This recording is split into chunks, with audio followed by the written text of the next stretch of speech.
أعوذ بالله من الشيطان الرجيم بسم الله الرحمن الرحيم الحمد لله والصلاة والسلام على رسول الله وعلى آله وصحبه ومن والاه أما بعد.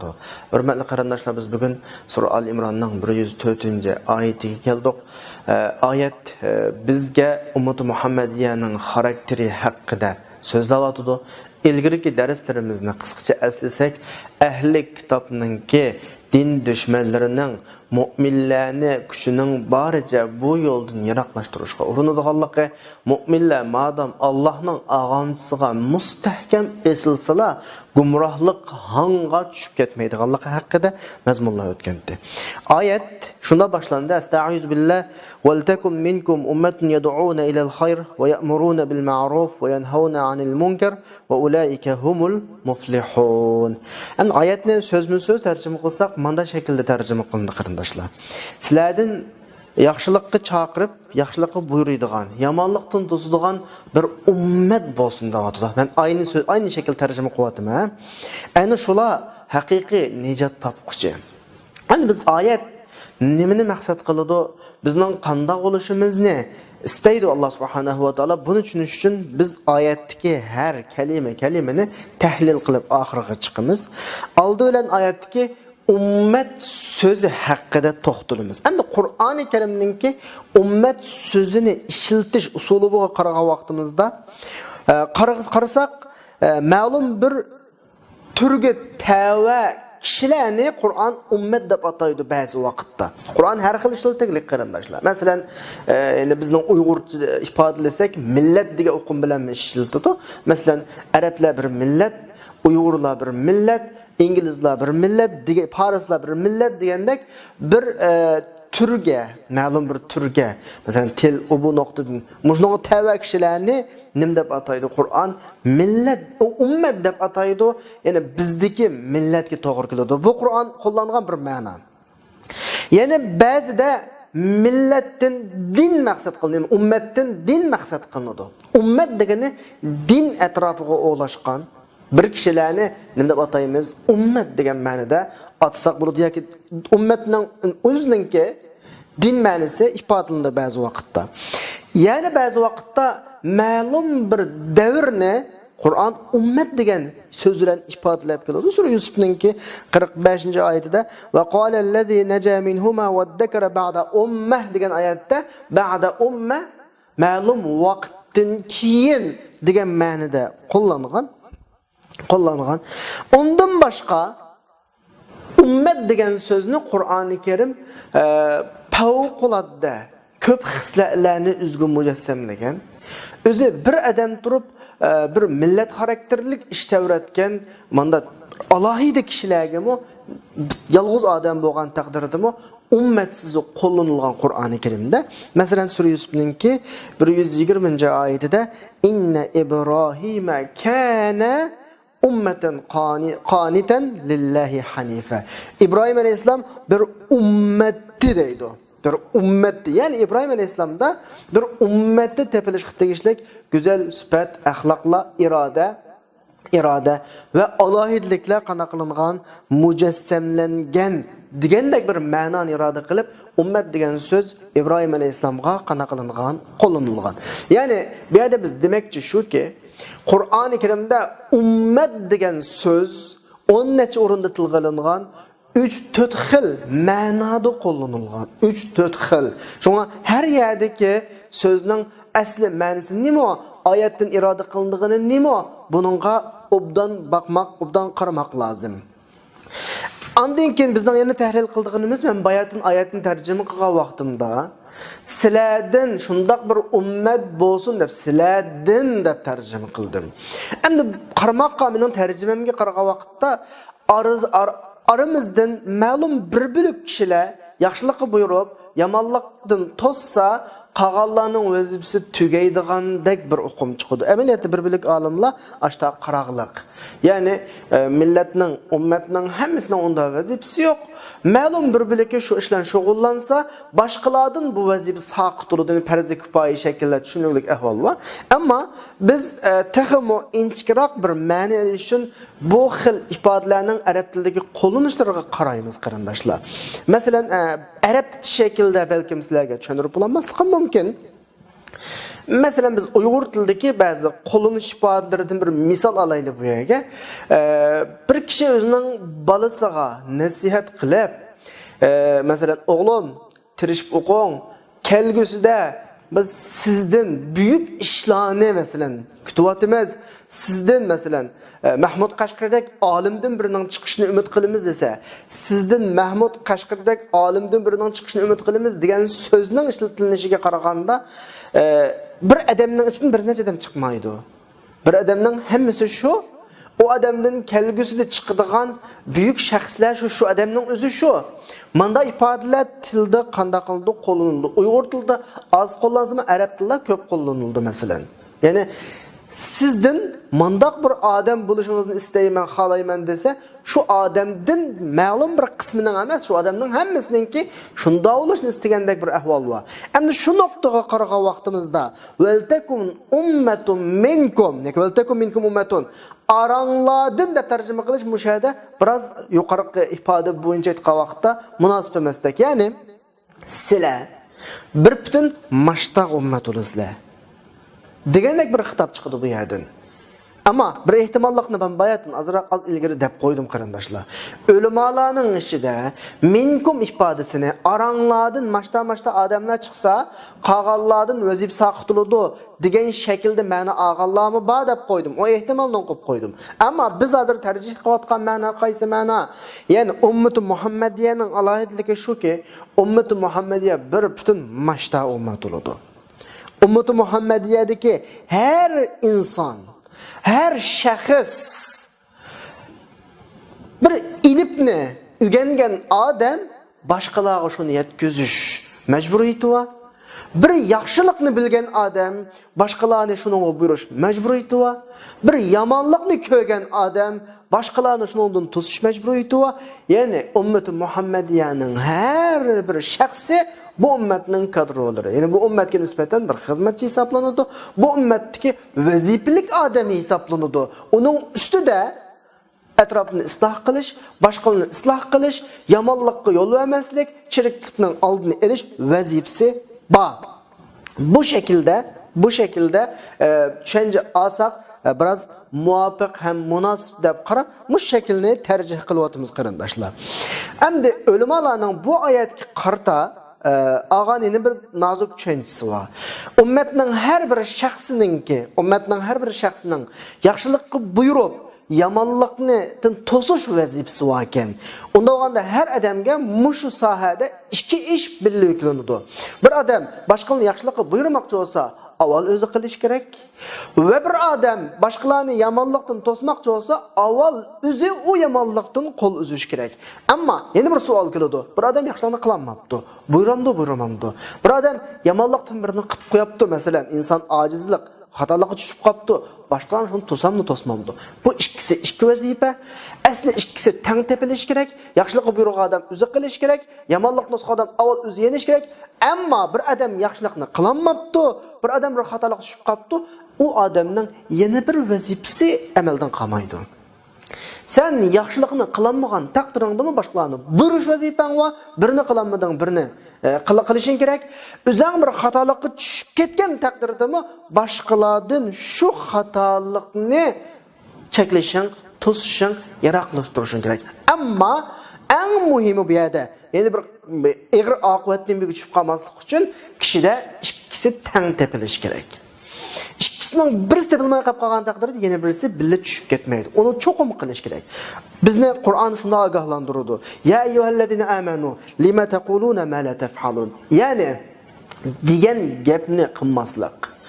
Amaliyatimiz bilan so'zimizning birdek bo'lmaslikni kabura maqtan indalloh, Allohning nazarida g'azablik ish deb sifatlaydi. Bu nuqtadan valtakum minkum ummatun yad'una ila al-khayrdagi yaxshilikqa buyurib, yomonlikqa to'sashning kamoli to'liq shakli olsa, avval o'zimiz yaxshilikni qilish, andın buyuruş. Avval özümüz xatolikdan qo'l tortish, andın keyin boshqalarni qanday qilish to'sish. Bu eng mukammal shakli. Ammo takror bir narsani eslatib qo'yay, sen yaxshilikni qilolmading, qaysi bir sabab tufaylidan boshqalarni chaqirish vazifang tugab qolmaydi. Sen bir xatolikka tushib ketding, buningla bilan boshqa xatoliklarga ko'z yumsang bo'lmaydi. O'zing tushib ketgan xatolikdan o'zing tushib ketgan bo'lsang, boshqalarni qanday qilishing kerak? Cheklash vazifang va bu ummatning alohidligi. Bu ummatning ham emas, asli insonning alohidligi. Ya'ni insonning vazifasi amaliyotda. İnsan eğer muşundan başka şekilde yaşasa, insanın tügeşkeni şu. Vel asri innel insane lefi khusr. Esr bilen qasam, zaman bilen qasam. Allah subhanahu wa ta'ala hesapta bütün dünya bilen qasam qılat. Çünkü bütün dünyalığı zaman bilen. Zaman demek insan demek. Zaman demek dünya, asman, zemin demek. Çünkü insan şu zamanın özü şu. İnsanın her bir ötküzgen vakti insanın tügügen vaqtını hesapta. Əməliyyatda insanga Allah 50 yıl ömür körüşünə təqdir qılğan bolsa, təqdirdə insan nə demək desə şu 50 yıl ömür demək. Bir sekund ötdü, insan bir sekund tügüdü degan gap. Vel asr ondan həmin nəsə bilan qasam əməliyyatda. Ən mühim nöqtə bilan qasam. Asman zemin bilan qasam degan gap əməliyyatda. Maşda qasam qılıb turib Allah nə deydi? İnsan eğer tövendeki 4 xil işini qılmasa, 4 xil alohidlikni o'zida shakllantirmasa, 4 xil holatda yashamasa, inson tug'ishi deydi. U o'simi nima? Illallazina amanu, iymon aytish va amilus solihat, yaxshi ish qilish va yaxshilikni haqiqatga tavsiya qilish va bu yo'lda kelgan to'saqlarga qarata o'zaro mustahkam turish, chidamchanlik qilish, sabr qilishga tavsiya qilish. Oyatda qilingan talab birisi iymon, birisi amali solih. Undan keyin va tavasav degan bir ifoda keldi, qo'llandi Alloh subhanahu va taolo. Arab tilidagi tavasav ifodasi boshqa shaklda mi qo'llanila oladi buni? Ama tavasav ifodasi nima desa, har vazifani har insonga yuklangan ma'no ifodalaydi bu. Bu yerda mutlaq maxsus tabliq qiladigan, maxsus yaxshilikqa buyuradigan va maxsus yaxshilik anglaydigan, boshqalarning tabliğini anglaydigan degan vazifa yo'q ma ummatninki, ma insonninki, balki insonniki har shaxs boshqalarning yaxshilikqa tavsiya qiladi va o'zi boshqalar tarafidan tavsiya qilinadi. Nimishqa? Chunki bir insonda mutlaq alohidlik bo'lmaydi. Men bir yaxshilikning oldida kuchli, uni qila olmayman.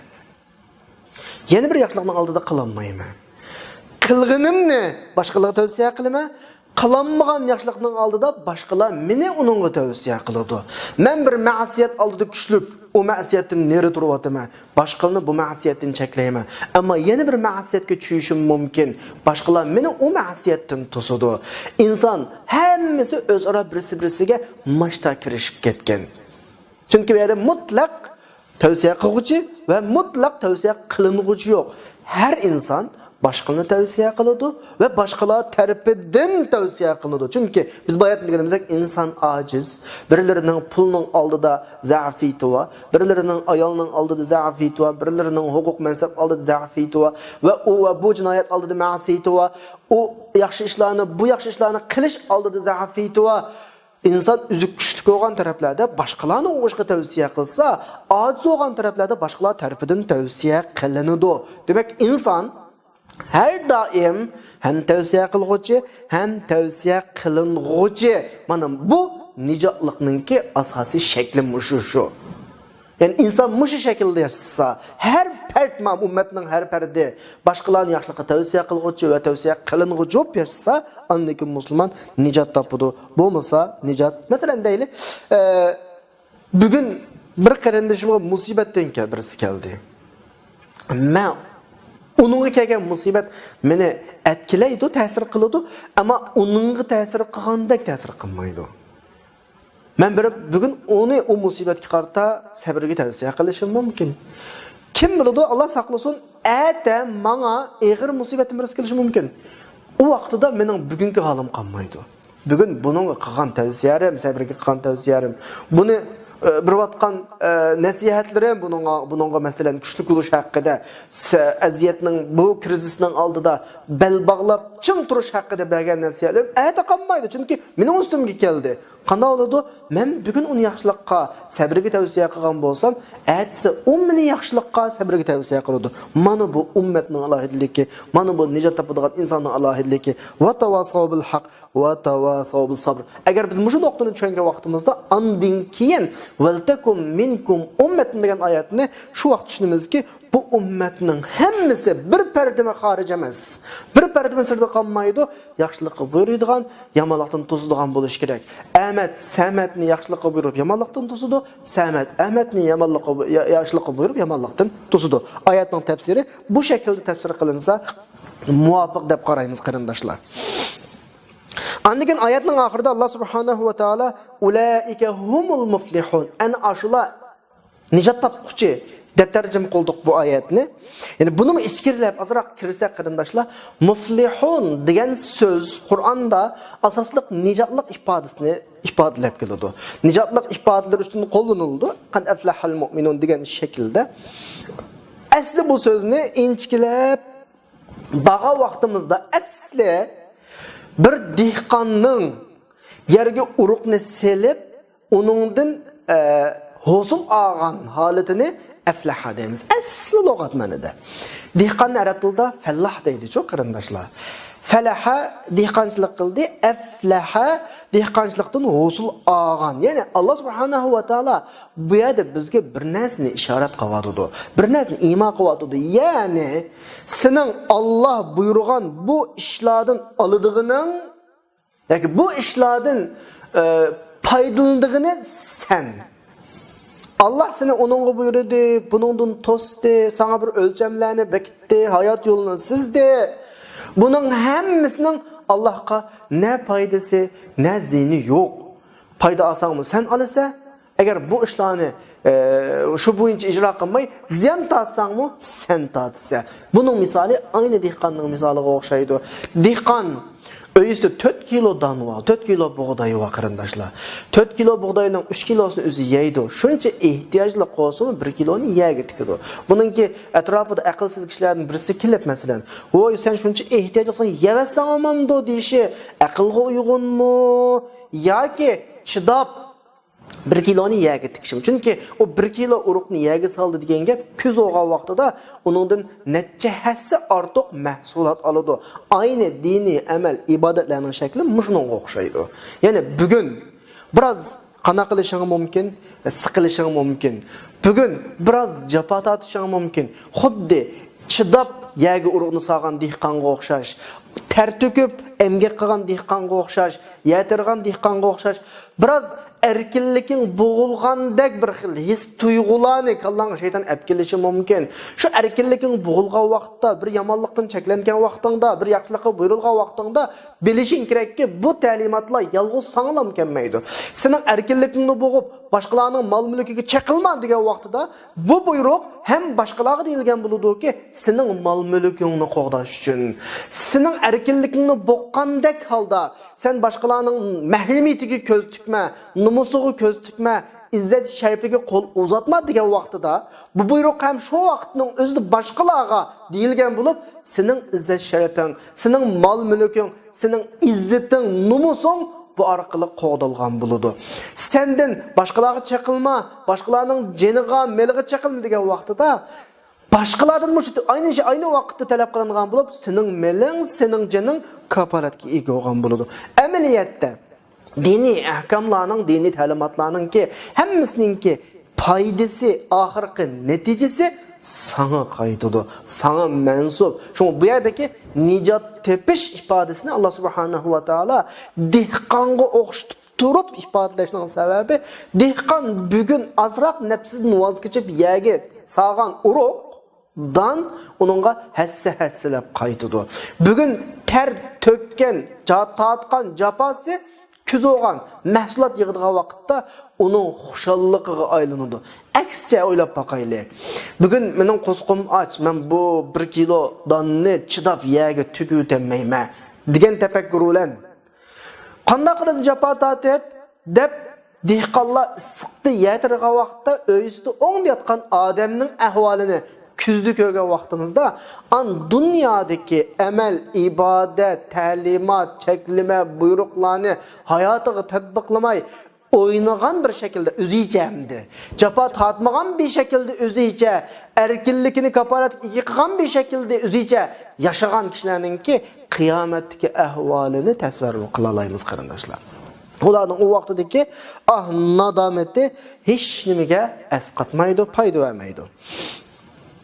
Ondan keyin 105 oyatda Allah subhanahu wa taala deydi: "Va la takunu kallazina tafarraqu wa ikhtalafu min ba'di ma ja'ahumul bayinat va ulaika lahum azabun azim." Yani müminlerge Allah subhanahu wa taala hayatda qanday bir şekilde yaşaş halatını dep bolgandan keyin müminlerge vayronlikninki tugishib ketishninki xorliqninki negizlik bir ochqishini depdiki u bo'lsa-mu ixtiloflashish, bilishish. Ya'ni sizlar aniq uchuq ro'shan faktlar kelib bo'lgandan keyinmi, masala aniq oydinlashib bo'lgandan keyinmi ixtiloflashib bilingan odamlarga o'xshashmamanglar. Ulayka lahum azabun azim. Ularga buyuk azob bor ularga da'vatdir. Chunki eson oldi bo'lsin, qanday ikki odam ixtiloflashgan bo'lsa, bir ummat ixtilofga tushgan bo'lsa, bo'linishga tushgan bo'lsa, esingli bo'lsin, mutlaqo bu yerda hukm surayotgan bir xohish, nafsi xohish bo'ladi. Shaxsiy manfaat bo'ladi. Manfaatning keyin qo'g'ilish bo'ladi. Agar ikki taraf har ikkilisi yoki bir ummat manfaatni, shaxsiy manfaatni, o'zining nafsi xohishini ko'zlamaganida mutlaq bilinish olmaydi, ixtilof bo'lmaydi. Shunga bunday kishilarningki oqibati azabun azim. Shuni deb qo'yamiz shu munosabat bilan qarindoshlar. Ixtilofningki azroqmi foydasi yo'q. Bilinganlarning azroqmi foydasi yo'q. Balki bilingan taraflarning hammasi o'zini haq yo'lda sanashi mumkin. Ixtilof qilgan kishilarning hammasi mening to'g'ri deyishi mumkin. Ammo umumiy nuqtadan ixtilof azob azimga duchor qiladi.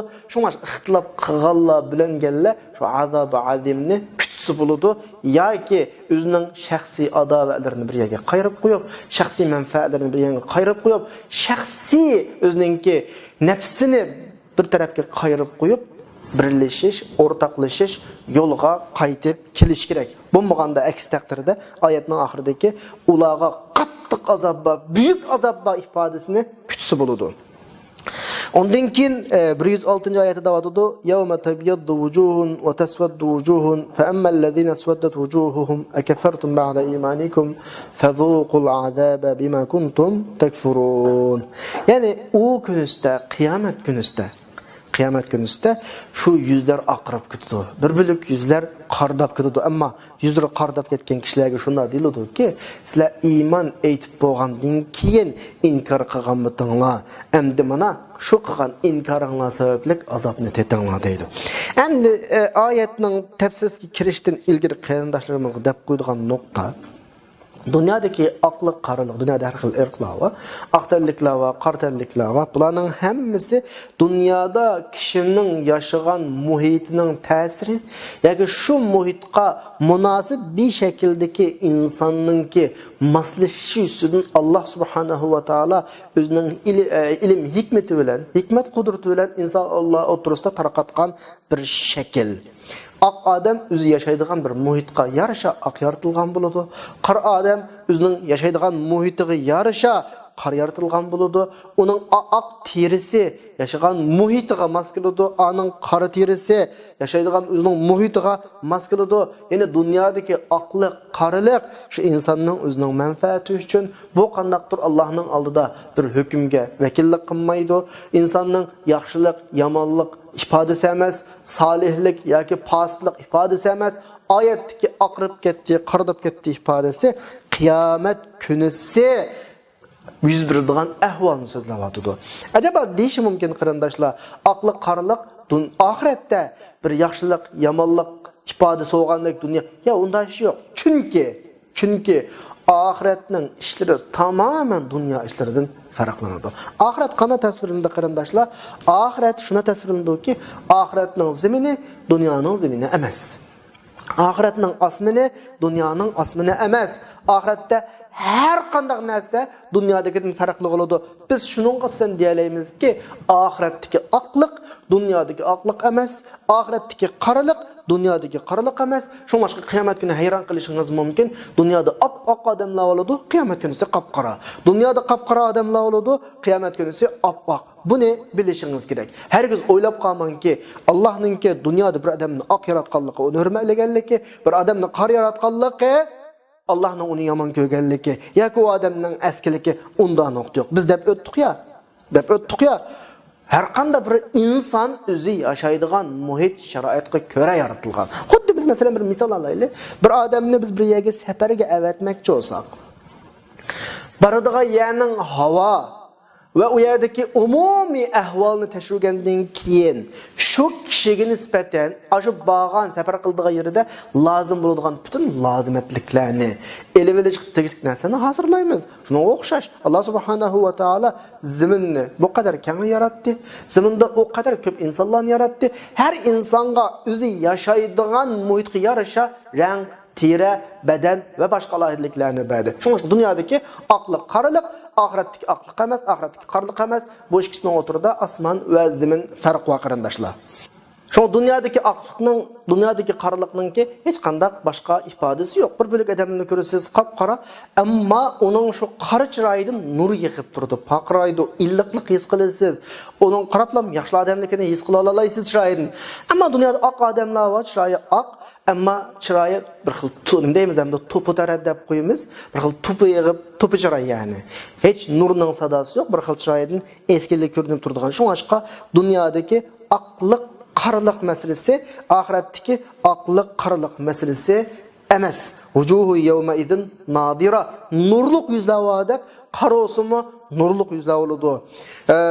Undan qarshisida shu chiroydan to'pi yig'ib turadigan يومئذ عليها غبرة وجوه يومئذ عليها غبرة şayet tup yakıp durduğu insanlar var. Şu an ayetteki meseleni dünyadaki insanınki tirisininki aklıqı ya ki karısıga bağlı velip akla qaradan yaxşı qaralanda aqlamında deyiş qatti toğra emas. Tekrar deymiz. Dünyadaki birovlarimizninki uruq yaratılışı, birovlarimizning simiz yaratılışı, birovlarimizning fizik, birovlarimizninki ustaxonlik masalan. Yani birovlarimizning rangining oq, yani birovlarimizning rangining qora yaratılışı yaşaydigan muhitimizga ko'ra loyihalanishimiz deb tushunsak bo'ladi. Xuddi bir imorat salayotgan yerda tüptüz tümürden bir nakit igidi qurilish ishchisi. Biz buningni bilan nimda bu tümürni igib o'tsa, maymoq qilsa demaymiz. Chunki u tümürning o'rni ashu. Şu tümürünü biz igib işiltidigan bo'lg'achqa egdi. Tüz işiltidigan yerga tüz işiltidi. Kesidigan yerda kesidi. Demek her narsaning o'zining bir vazifasi bo'ladi. Şu vazifasiga yarasha loyihalanadi ve şu vazifasiga qo'yiladi. Aynı şekilde dünyadaki insanlarımı o'zi yashaydigan muhitga qarata ve sharoitiga qarata, vazifasiga qarata, uning urug'simizligi, kuchlik ojizligi, egiz pakaligi ve rang ro'yininki aqarligi şu şekilde yaratiladi. Esanolda bo'lsin, tekrar deb qo'yay. Qiyomatdagi hech narsa dunyodagi hech narsaga o'xshamaydi, balki asman zemindan tatib hatta ayrı oldu. Mesela Sure İbrahim'ninki 48. ayetinde "Yevme tubaddelul ardu gayral ardu ve's semawati ve barazu lillahil vahidil qahar." O günüste mazimin başqa zaman qalmışdı. Asmanlar başqa asman qalmışdı. Heç narsa aynı emas. Hamma adam vahid qahar bo'lgan Allohning oldiga chiqadi hamma adam. Degan ma'nodagi oyatda iniq turibdi.